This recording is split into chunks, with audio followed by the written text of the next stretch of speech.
What does the future hold? A leaked document showing how and why governments are behaving the way they are is now available.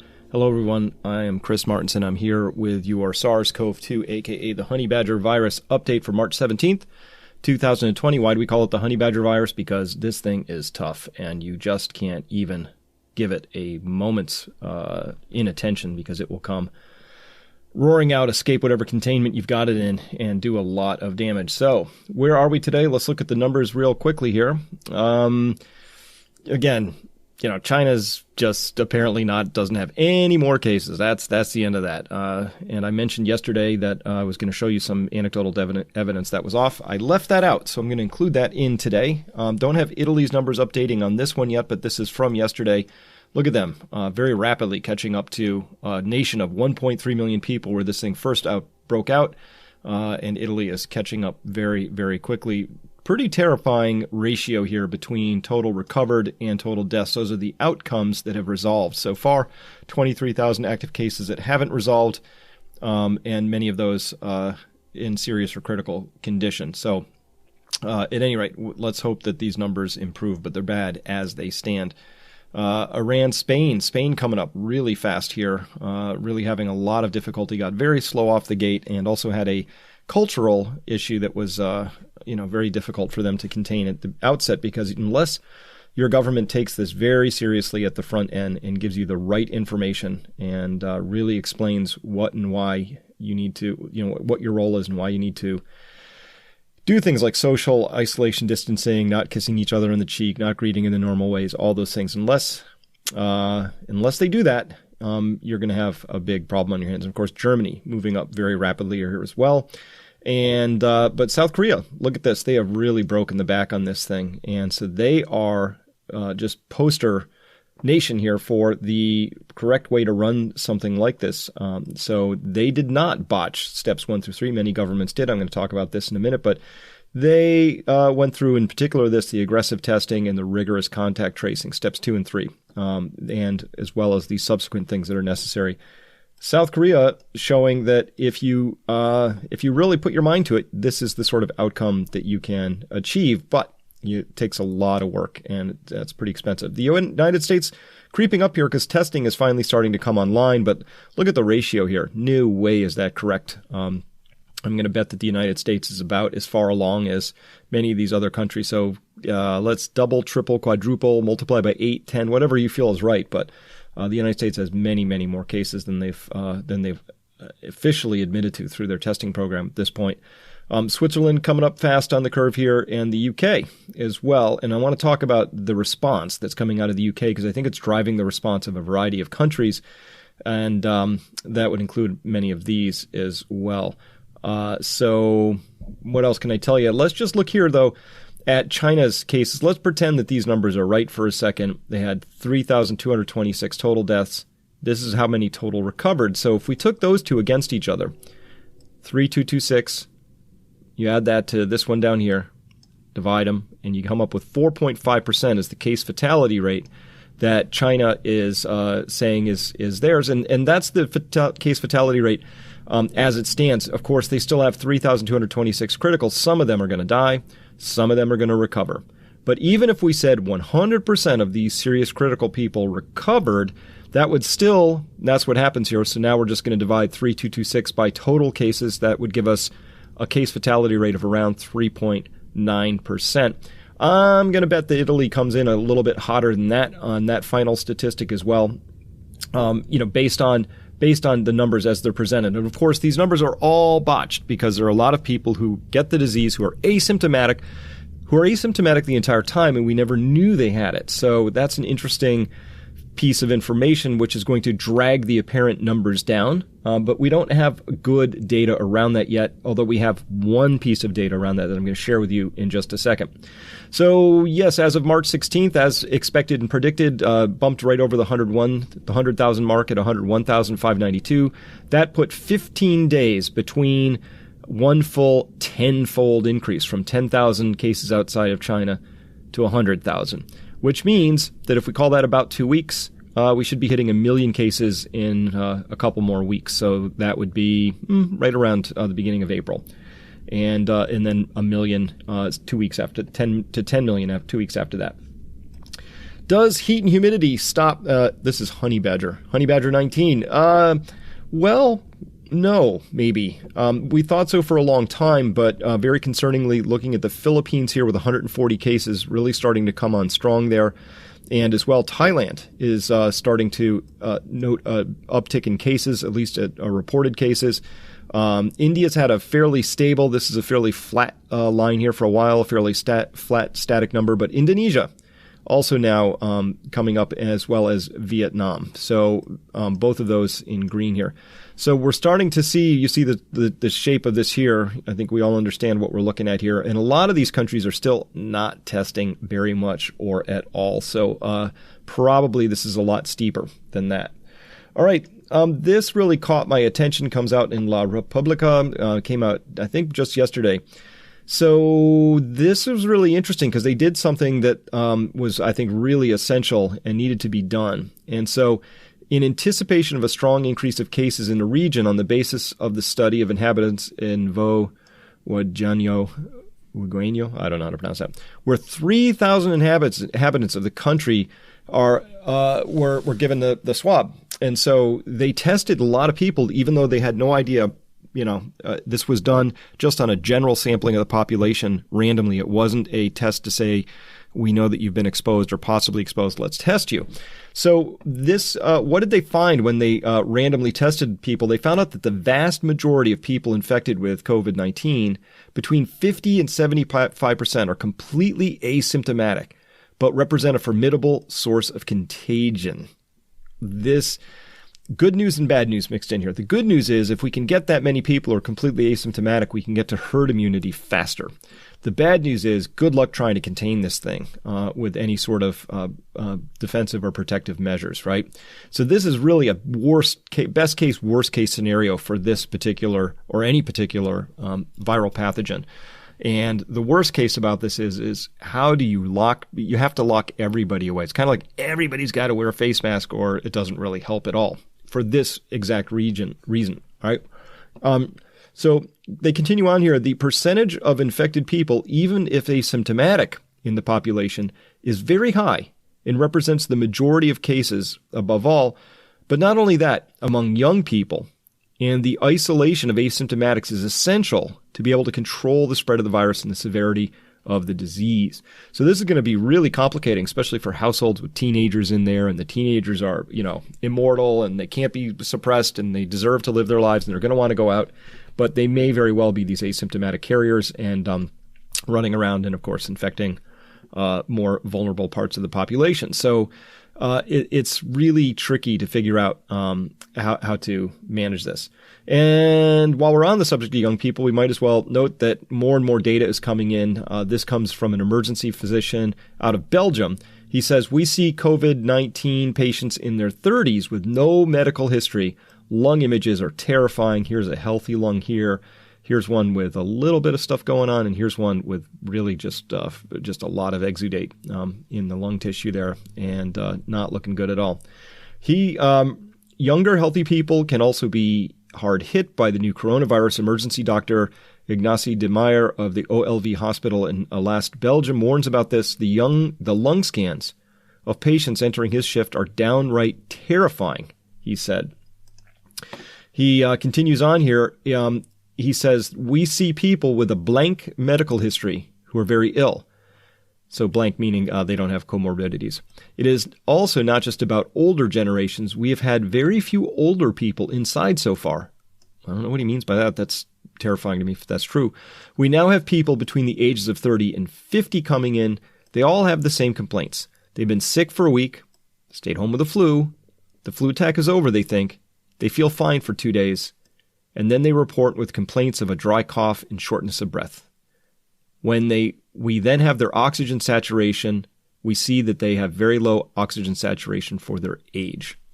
All right, so this reinforces the idea that we've talked about before, that there's sort of a biphasic attack of this particular virus if you're going to go down the bad path. So a lot of people have that first attack, they recover, everything's fine. But if you're not going to be fine, maybe 8 days or so after the first onset of symptoms, maybe even after they appear to be resolving, then all of a sudden it hits you harder and again, and that's where it's attacking in your lungs. And so that's when you go biphasic. You have that first phase, the second phase. And it's in that second phase where that dry cough comes up and that shortness of breath. So if you're having that symptom, the dry cough and shortness of breath, then it's probably time to get down to the hospital for sure. All right. The rallying cry, of course, has to be flatten the curve. And had a number of people say that this expression they found a little offensive. And I'm just, listen, we're just going to all have to be tougher here. If words like that are going to throw you off and prevent you from being able to absorb this information, good luck with the rest of everything that's coming. That's all I'm going to say. So sometimes I do use language like that because it sometimes gets the point across in a way that is necessary, I think. All right. The study that rattled the U.S. is the same study that's probably rattled the U.K. And if you remember, we had this guy, Neil, we didn't have him on, but we played a clip of him a long time ago, probably within the first week of reporting, where he was thinking that China actually had 50,000 cases when they were reporting a few thousand cases, and 50,000 cases per day. So this is coming out of a Center for Global Infectious Disease Analysis. They're modeling something here. And so here they modeled the impact of non-pharmaceutical interventions to reduce COVID-19 mortality and healthcare demand. So Neil Ferguson, again, is the person who was in charge of this. And I want to go through this study with you because I think it tells us a lot about where we're going in the future and why governments are behaving the way they are. Okay. So first, an important distinction here, distinguishing between suppression and mitigation. Suppression, what's that? Here, the aim is to reduce the reproduction number, the average number of secondary cases each case generates, that's the R, to below 1, and hence to reduce case numbers to low levels, or, as for SARS and Ebola, eliminate human-to-human transmission. So that's suppression. We're going to get the R naught below 1, and we're going to eliminate human-to-human transmission if we're good at it. The main challenge of this approach is that NPIs, and drugs if available, need to be maintained, at least intermittently, for as long as the virus is circulating in the human population or until a vaccine becomes available. That's the main challenge right there.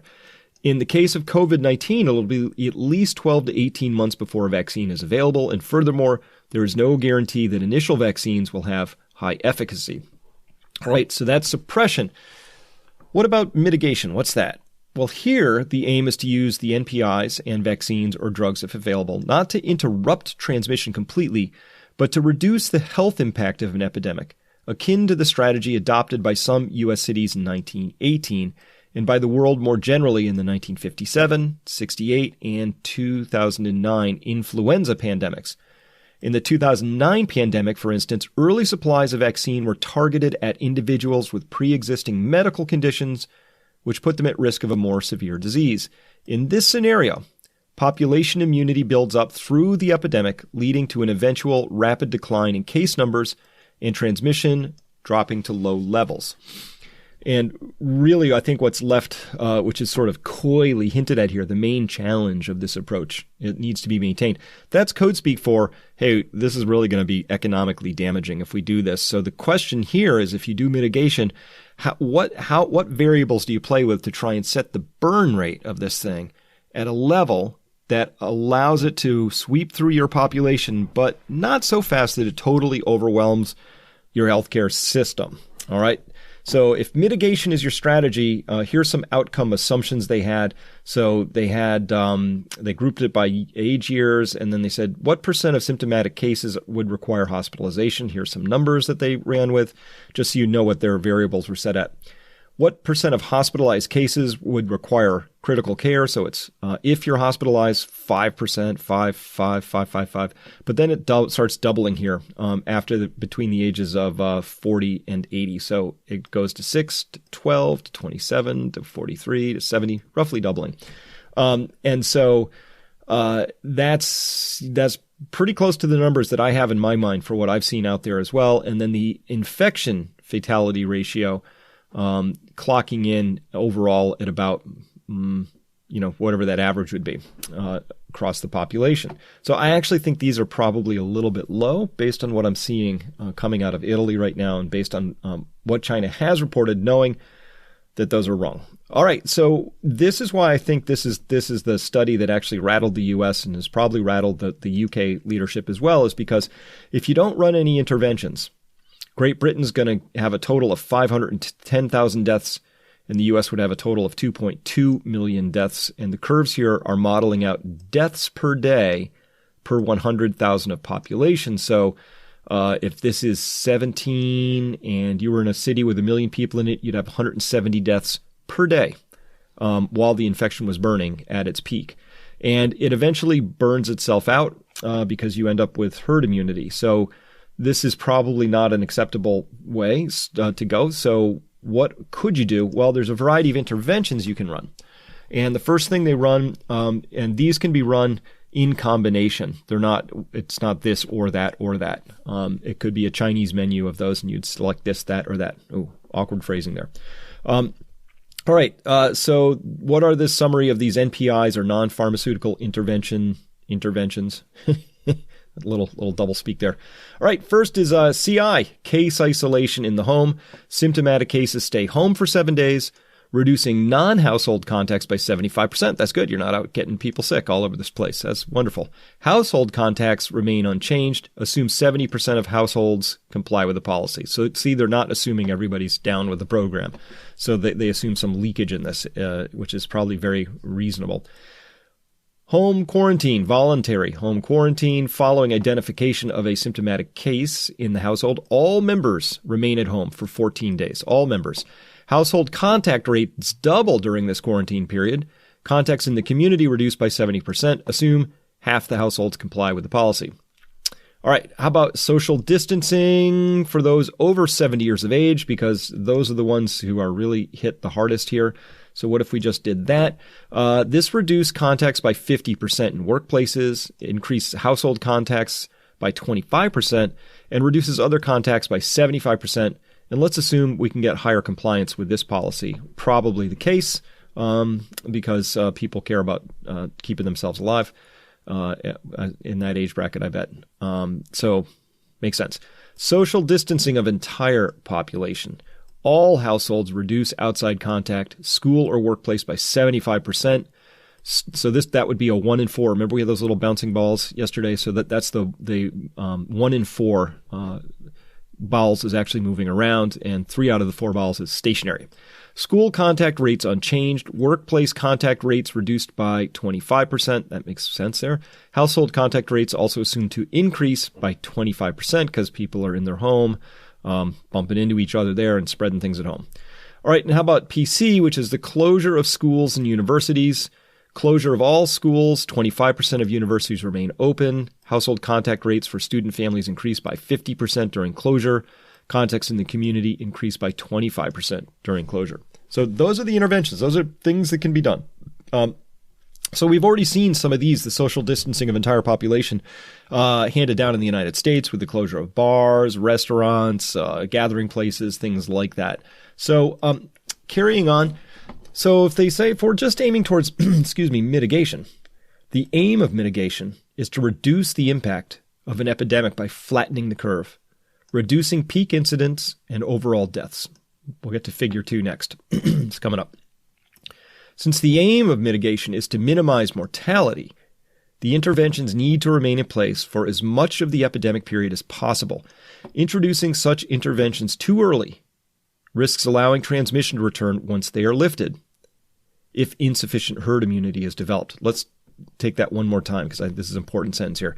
Introducing such interventions too early risks allowing transmission to return once they are lifted, meaning these things are hard to maintain. So if you put everybody under quarantine, but you do it too early, what happens is people, need to eat. They need to get back to work. They get tired of the whole thing. Anyway, you can't keep people under quarantine forever. It's just a known thing. So this is saying you have to have the interventions come at a later and a right time. I think that explains why some governments have seemingly been very slow slow moving on all of this. Is perhaps they're trying to time this with some level of precision. It is therefore necessary to balance the timing of introduction with the scale of disruption imposed and the likely period over which the interventions can be maintained. In this scenario, interventions can limit transmission to the extent that little herd immunity is acquired. Oh, see, there's a balance here, leading to the possibility that a second wave of infection is seen once interventions are lifted. So they're really talking here, what's the right throttling amount to allow you let your foot off the brake a little bit, and you just have to let this burn through. So I think that we've already seen what they're talking about here. China had very, very aggressive lockdowns and things like that. So in 2 cities in Hubei province, they were locked down again after opening for only 1 day. Again, I can't totally confirm this, but it does look like the police have pulled up. And so this would be something we would expect to happen. You put everybody in lockdown, everything's good. You let people out of lockdown, and it rages through again, because if China's numbers are to be believed and they only had 80,000 cases, that's a fraction of a percent of their entire population. So they have no herd immunity. You let people out. As long as this virus is still circulating, guess what? You're going to have an outbreak happen again. All right. So this, I think, defines then what our future together is going to look like. So here, this is the final model they came out with in this particular study we're talking about now. And this red line is surge critical care bed capacity. So that's all you can possibly withstand. Here they're modeling out this disease. I believe this is for the UK, these models, this particular set of curves. And it's showing black is, well, we do nothing. And it just burns through, and you get all these excess deaths resulting from that. But what if you just close schools and universities? What if you did that? Well, you kind of you bump the curve down, you do flatten it, and you shift it a little bit to the right. Both good things. What if we do case isolation? Well, then you get this result. What if we do case isolation and household quarantine? Well, now we're getting to here. What if we do case isolation, home quarantine, and social distancing over 70s? And now we got our best outcome here, but notice it's still not where we want to be. So this model is a little bit dire in the sense of saying that there's not really any particular easy option. There's only hard options left, and we can't even get ourselves all the way to where we want to be. But this, inarguably, is better than that. No question about it. So how do we explain this? I see things like this all the time. So this is somebody sharing the testimony at the request of an A&E doctor in the north of England who writes, "It's absolute carnage in A&E, utter chaos. We don't have any proper PPE. We're being given crappy paper masks, not FFP3 masks that we need. I'm in shock. I feel like we're being thrown to the wolves. Some of us are going to die. We know some will die. And the government just clearly doesn't give a shit about us, do they? I mean, we've known since January this was coming. We all knew it. But the herd immunity plan was always going to end up with thousands of sick, infectious people swamping the hospitals." Did no one actually think about the doctors and nurses who are going to die because of this plan? Did no one think to start stockpiling PPE in January? Well, the answer is no. Nobody did think about that. And once they were caught flat-footed, they didn't come out and say, "We're so sorry. We really forgot. We forgot even the most minimal basic planning, which would include stockpiling PPE," which was just a dunce move, right? That they didn't do that. But I think what's being experienced here out in the hospitals is that somebody's already starting to run a plan at the higher government levels. They've already figured out sort of how they want to get to herd immunity as quickly as possible, because the conclusion of this study, and I think the response to why does my country seem to be doing nothing, is that when they ran these models out and said, well, there's that first initial blast, you either have this giant you have this giant horrible period here, but then you've got herd immunity then. But what if you went through really draconian things and you managed to suppress it here through all this stuff, and maybe you even trash your economy? What if it's just going to come back anyway later on, right? And so that was the model they were running. And so I think that people in government are saying, well, if it was going to happen one way or the other, let's just get it over with. I think that's possibly how they're thinking about this. If so, I think that needs to be clearly communicated to people, so that that lying, the whole thing of them lying about face masks and saying that, they don't help, that they are actually more harmful for how average people to use, was all junk, all complete junk, hogwash.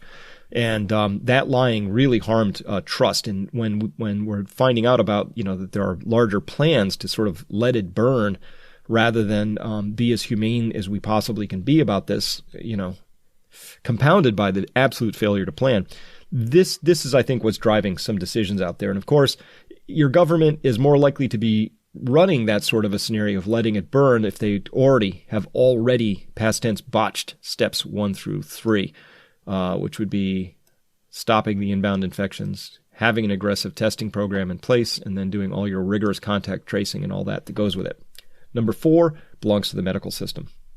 All right, with that, I'm going to switch now, big switch, of course, to the economy. I think this is, if you don't understand what's happening in the economy, you can't understand why governments are doing what they're doing in terms of their approach to wanting to get through the herd immunity as quickly as possible, because for an exponential economy like ours that's predicated on a constant flow of materials and goods and has a huge amount of debt baked into it, it turns out that the sort of social isolation pieces that we have going on right now to try and get to the healthcare aspects and the human aspects of this disease, very bad for banking, finance systems, things like that. So Richard Wolff wrote here today, coronavirus as an excuse. Mutating viruses have always been with us. A rational economic system would have learned to plan and manage them. Capitalism failed to learn because profit was its number one priority. Capitalism caused today's disaster, not the latest virus. I'm going to give that a sorta. And the reason for that is that you have to understand that we haven't had capitalism for a long time, actually. We've had something quite different from this, a hybrid system. And it's really been, to be blunt, it's been about privatizing profits and socializing losses. Our central banks, including the Federal Reserve, have really been cheerleaders of a form of capitalism that really hasn't been this sort of, laissez-faire, bare-knuckle, winner, may the best company survive kind of a moment. We don't have that. That went away a number of years ago. And I'm going to illustrate that by saying here's a headline that just came out yesterday. Coronavirus could bankrupt most airlines by end of May. Okay. So that doesn't sound good. So guess what's going to happen here? This just came out today. The Trump administration proposed $850 billion stimulus package, and a part of that is going to be $50 billion. It's going to be earmarked for the airline industry, citing 2 unnamed Trump administration officials. Well, if the airline industry needs bailing out, Chris, don't we need airplanes and things? Yeah, I'm kind of with you. I understand that, but first, let's get some essential context on this. Let's understand that airlines spent 96% of their free cash flow on stock buybacks, right? 96% of their, look at this, not just recently, but over the last decade, 96% of free cash flow last decade on buying back their own shares, okay? And what was that all about? Well, this was a way for the executives in these airline companies to reward themselves. So they have stock options. They're being rewarded through stock options. How do you make your stock price go up? Well, you make the company go out and buy those shares, and guess what? The share price goes up, and because the share price went up, it triggered your bonus, and your shares that you were awarded went up in price and all of that. So at any rate, it was kind of a scam, and it was really rooted very simply on a very simple idea, which is you have your earnings, and you have your price down here. Excuse me, and this is so we're basically getting towards an earnings per share, right? Earnings per share. All right. Well, how do you make earnings per share go up? You reduce the number of shares. That's what you do. So you buy back your own shares, and look, my earnings per share went up, even though nothing actually, good went up for the company.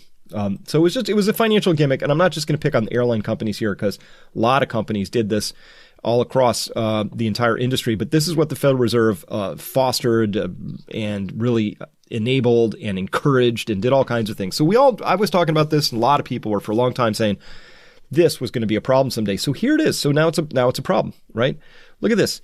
American Airlines Group, one company, purchased more than $12.5 billion of its shares, just one. So if we need $50 billion in bailing out for these companies right now, well, look how what was that? A fourth of that total number right there was just by one airline company, right?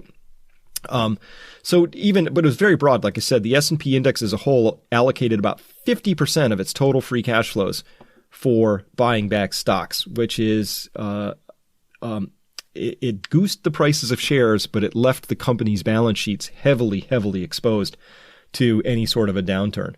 So what I wrote about this is, I said, I would actively support an airline bailout.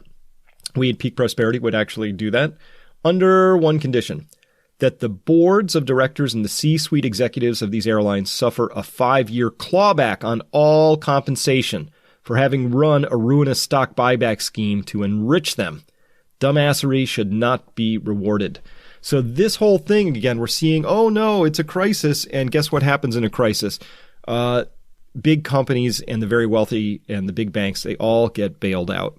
And this is a bailout. Make no mistake. They're going to call it various things like, loans and, lines of credit and all that other stuff, making it sound like they're just extending a helping hand. But in truth, this is a bailout. And so we don't see the similar sorts of bailouts being given to people, not to the so-called little people, right? So, check this out. So I think that this virus is going to expose our actual values as a nation. So look at this, came out today. Joint statement by conservatives Stephen Moore, Art Laffer, and Steve Forbes.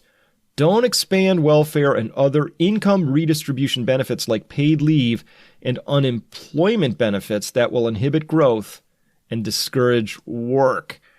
Why aren't they saying that about this? Let's not give handouts to the airline industry, because that might inhibit growth and encourage them to behave badly. All right. So I don't agree with this. A lot of people are turning out not to agree with this. Darius Dale at Hedgeye here said, I say we grant the airline industry this request minus the sum of their stock buybacks. Matter of fact, the U.S. government should honor the bailout requests of every industry under this strict standard, privatized gains but socialized losses. So yeah, if any industry needs a bailout, whatever you did in stock buybacks, you don't get that. That gets reduced, taken out of this. So that's even more than a clawback of just the executive compensation, the board compensation. As well, it goes further than that. What very few realize is the Fed's actions over the past 48 hours are primarily intended to prevent a few massive hedge funds from completely immobilizing markets as they de-risk leverage trades. It's not about the little guy or the corner business. The Federal Reserve is really there of, by, and for the banks and for the financial system. There are these massive hedge funds that do nothing. They produce nothing for society. Zero. They do nothing. They skim. They make money by using money. They had these massive leverage trades. All of those are blowing up right now, and the Federal Reserve is riding to their rescue rather than having worked over the past 10 years to not allow them to become the big, giant systemic risks that they actually currently are. The Fed and the Treasury, Dave Collum up here writes, are considering a commercial paper bailout facility, even for the ones who use debt to buy back shares so that execs can cash in their options? I dare you. I'm going long pitchforks if you do this and keeping one for myself. And I'm right there with you. This is fourth turning kind of stuff. This is, it's really annoying and angering that these large companies made really stupid decisions and then all of a sudden they need a bailout. And you know where that bailout comes from? It comes from the little people, right? And we're going to pay for it with inflation. We're going to pay for it with reduced purchasing power of our dollars. We're going to pay for it with lost jobs. There's all kinds of things that are going to happen as a consequence of that. And by the way, this was all completely foreseeable. I'm not just suddenly going, oh, I noticed this, let me point it out. I've been writing about this for many, many years, as have a lot of other people. All right, I tweeted this yesterday, and I said I would explain it. Here's the Federal Reserve saying, we had to act to save the system and whatever that system is. Well, for whatever reason, the system decided that the spreads, this is called investment grade spreads. So what we're looking at here is a gap between how much yield you would get for a U.S. Treasury bond, which is a very safe bond, considered as safe as they come, so it is almost considered risk-free. So the U.S. Treasury bond and a corporate bond, and so that's measured in these things called basis points. 100 basis points is 1%, and so if you might say, well, I'll lend the U.S. government money at 2% for 10 years, but that would mean with a 100 basis point spread, well, I would want 3% out of a company, right? And so when you get down here, this is very, very low amounts of additional risk that you're being compensated for.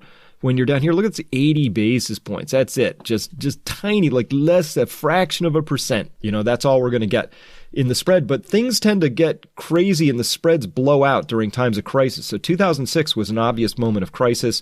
Things started to blow out. The Fed stepped in and printed money like crazy to drive all this down. And they had to do it to save the system. But nobody's asking why even this level was 2%. Like crazy, too high, but the Fed felt they had to rescue that. Well, right now what we're seeing is this absolute, I've never seen anything like this, absolute stunning blowout in these spreads, and this is now above the 2016 crisis. And so what we're looking at here is this says there's something deeply wrong in the plumbing of the system, but this is in the financial system. This is deep down there in the darkness of it. This isn't the stock market. This isn't, has nothing to do with what's going on with the liquidity at your local bank or anything like that. This is just what happens when speculators make colossally wrong bets that are all on the wrong side of the boat. They don't have nearly enough compensation for risk, and all of a sudden they get a new sense of risk, and these spreads blow out. So this is one of the things I look at when I'm trying to find out how close to trouble, real trouble, are we. Here's another example of failed capitalism. Boeing Company has asked White House and congressional officials for short-term aid for itself, suppliers, and airlines as the outlook for the travel industry worsens by the day. People familiar with the matter said, I didn't put the link. This comes from a Zero Hedge article. The U.S. plane maker seeking to avoid layoffs and damage to hundreds of smaller companies that make parts and systems for its aircraft. Well, yeah, that's terrible. Yeah, let's avoid that. Let's avoid that. So nobody in their right minds should give Boeing even 1 penny in short-term aid, they're writing here. Instead, management and the board should be ordered to sell as much stock as they need. The opposite of buying it back, to maintain the business, even if that means sending the stock price crashing far lower. So that nails it on the head. What Boeing is trying to do by asking for a bailout is, so they drove up their stock price by buying their shares back. Here's their stock buybacks. This is 5 billion, 10, 20, 25. I think if I'm reading those numbers right, that seems to say 30, 25, 20. Okay, 15, 10, 5. Got it. So look at this. If that's 10. So 10, 15, $20 billion of stock buybacks, just quarter after quarter after quarter. It's all they did because this drove up the share price, and this made their executives get very well compensated. But now those same executives are saying, oh, please, can we have a handout? Instead of saying, well, I guess, if we need to raise money, we can always just sell these shares that we bought back into the market. Of course, that would send the stock price lower, and they hate that. So they want to bail out instead. Because it's called capitalism, because there's no reason why taxpayers should foot the bill for a company, which instead of saving cash when times were good, was handing it out to shareholders and a handful of executives, and which should now, for some insane reason, be eligible for a bailout when times suddenly go bad. So in your household, if you did something dumb, like you went out and just spent all your money on something that you then lost all that money and then you got in trouble, that you just get in trouble. That's how that works. There's a thing called bankruptcy and all of that. So there's a set of rules that are being exposed here. Again, this COVID-19 is exposing our nation's actual values. This is a company that instead of saying, how do we get out of the problem we created for ourselves? This is self-inflicted wound right here. This is leveraging their own balance sheet. This is them swapping their own company's debt for internal for equity. So they reduce their equity, increase their debt. That's an internal leverage buyout. That's what they did. So, and that's very risky because when times go bad, it bites you in the butt. And so I like the conclusion here. No, let's force Boeing and others like it that spent billions repurchasing its stock while incurring massive amounts of debt to just sell stock. After all, that's what a public company's stock is. It's a currency. And just as Boeing could repurchase it when it had cash and lifted its stock price to all-time highs, it should now have to sell its stock and use the proceeds to fund itself, like any other corporation does when it needs funding, or any other household in this example. As well, I want to get one more piece on the nation's actual values. So Elon Musk has really been downplaying and poo-pooing CV19 or HB19. Fear is the mind killer. He's just been trying to convince people that we're just afraid of this thing in an irrational way. And so somehow Elon got Alameda County, which is under a full, essential business only quarantine out there in California, one of those 6 San Francisco area counties. Alameda County has declared Tesla an essential business. Really? Making cars is an essential business? And Elon wants you to come into work unless you're already sick. But this disease spreads from asymptomatic carriers in a crowd like a factory shift. Sociopath. So this is, this is really exposing the values that we've got going on here. And it's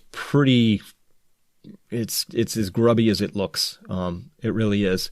This whole idea that it's only welfare that gets screamed about when it applies to people, but not to corporations, and that somehow making electric cars that are bought by wealthy people is an essential business is another one of those strange decisions that exposes the actual values that are in play here. All right. Remember, this thing is not the flu. It's not SARS. I think everything on here has been pretty well confirmed at this point. Maybe the 5 to 3 I'm starting to think is that's a little bit too high, so it might be 4 to 3 or something like that. But it still looks like it hits men a little bit more than women in the other data that we're seeing right now. The conclusions for today: there are lots and lots of asymptomatic carriers out there. So if you have 10 cases that are known about where you live, multiply that by some whole number. There might be 10,000 actual circulating cases. We don't know. But that Italian data said lots and lots of asymptomatic carriers. Excuse me there.